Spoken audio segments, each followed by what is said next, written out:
Hey everyone, welcome back to my channel. So a lot of people have always talked about that 800 credit score, that 850 credit score. They've always talked about how much they've wanted that. I see it posted all the time. And to be honest, for someone like me, if I'm being completely honest with you, I've never had an issue with credit because I've always learned how to save money. I've never spent more than what I've had. And because of that, I've always had, even at 18, a 760, 780 credit score. Sorry, not 16, but 18, because that's when I got my first credit card. And so I've really never seen my credit below a 720. And that's when I would take out a new line of credit or something like that. But for this topic of the video today is how to get an 800 credit score. And that's exactly what we're going to dive into today. So the first thing that you need to know is that when I got my first credit card, I already stated that I was never going to spend more money than what I had. And therefore, my credit was always above that 720 as I stated before. Some people will tell you to carry a balance. That is bad advice. Do not carry a balance. I don't care if you have $40,000 credit card limit and that you only have $500 that you're carrying every single month. There's no reason to carry a balance and pay interest on the money, right? It doesn't make any sense to pay more money for something that you've already got or purchased. That's why I think that some people just need to stick to cash, because why are you spending more money on things that you already have? I don't spend extra for the things that I have. That makes no sense to me. Absolutely none. And you shouldn't want to spend your hard-earned money that you work for every single day on something that you've already gotten. Imagine me spending money on this suit perpetually. That makes no sense to me. Imagine me spending money on these lights, on these aesthetics, on everything that I have here. Understand that all of this is paid for and done with, right? Like, we don't think in the back of my head, oh my goodness, what is going to happen tomorrow? How am I going to pay for this and that? That is done and over with. Now, of course, you want to know, okay, you got a 760, you got a 780, but how do you get to a 800 credit score? So first thing I did, although I didn't want to do this, I took out a car loan. And this was after I graduated college and I landed a job at Amazon making $50,000 a year. Did I have the money to pay off the car in cash? Yes, I did. That's another thing. Do you have the money to pay off the car in cash? So the car was $15,000. I put half of the money down. So that's around $7,500. Actually, I think I put $8,000 down. So I had less than half of the value of the car to pay off. The car was originally about $17,000. At least that's what the dealer was asking for. We all know that the dealers overinflate the price, but I told them I would buy for no more than $15,000, and they eventually gave in to the $15,000. So already I took $2,000 off of the vehicle. Now they knew that I had the money to pay off the car.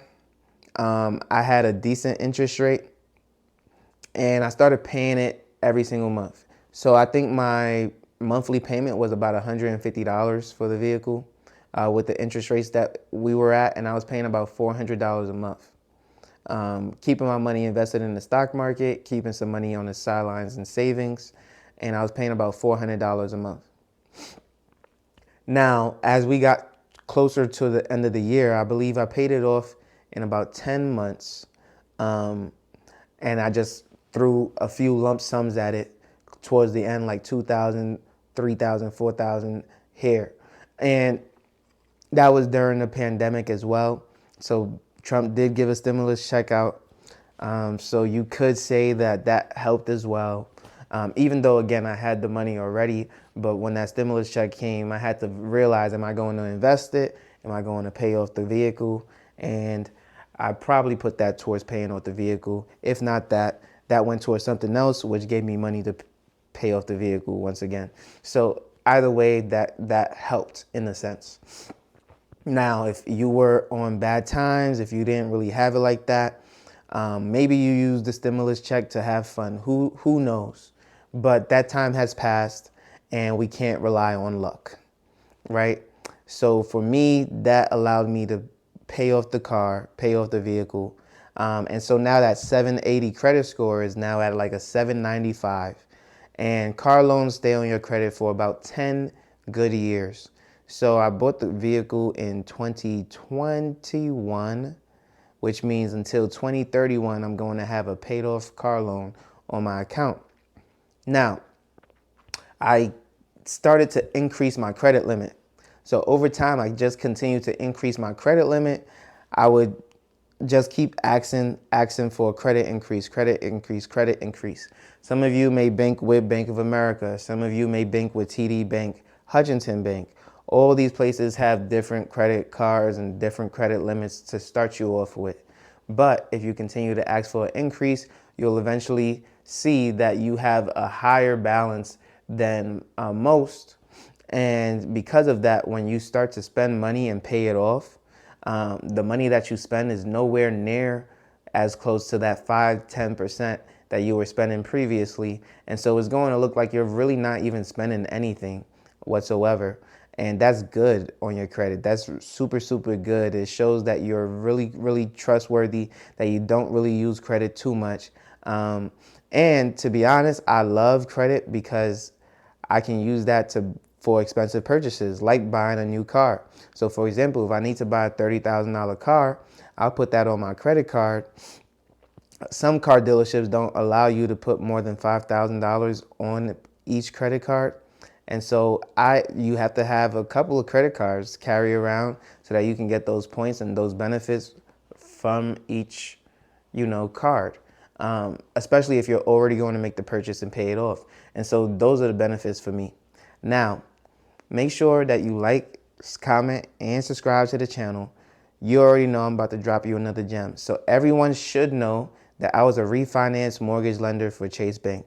Now, every single bank is going to have different criteria for mortgage lending and things like that. But if you're interested in buying a house and you're looking at what credit score do I need, the truth is you only need a 780 credit score. That is the cap. That is the max that you need to purchase the best types of property at the best interest rates. Anything higher than a 780 is just going to give you the same rate. So unless you're going into business credit, you really don't need more than a 780 credit score in order to get the best properties out there. And so when I bought my first property, my first primary residence, I think they quoted me at like a 786 or a 790. Whatever it was, doesn't matter. It was above a 780, and that means I got the best rate. If you had an 850 credit score, it wouldn't have mattered. Here's another thing. If you had bought in 2020, 2021, and you had a 700 credit score, you would be so much better off than someone with an 800 credit score right now, because you would have still had a 3.5% interest rate versus someone right now trying to get a 6% interest rate with perfect credit. So sometimes time is on your side and you need to know when to buy. There's a lot of factors. Don't always worry about what your credit is and where it's at. Just make sure that it's decent. Just make sure that it's good. I believe that the average person has around a 700 to a 720 credit score. And so you want to aim to be above average. Aim to be 740 and above. And so those are my takeaways for today. Increase those credit limits, pay off a car loan, continue to pay off your balances in full, and continue to just be on top of your business and ensure that you're not getting into any bad debt. As long as you continue to do that, you don't get too many dings on your credit, doing so many credit card pulls and all that stuff, you'll be just fine. You'll be absolutely fine. So if you like this video, make sure you leave a like, comment, and subscribe to the channel. You know I post every single day at 8 a.m. daily. And I did post when I hit my first 800. I actually hit it either in 2024 or late 2023. So congratulations to me on that. And congratulations on you for finishing this video. And hopefully you'll be there soon too. Peace, and see you on the next one.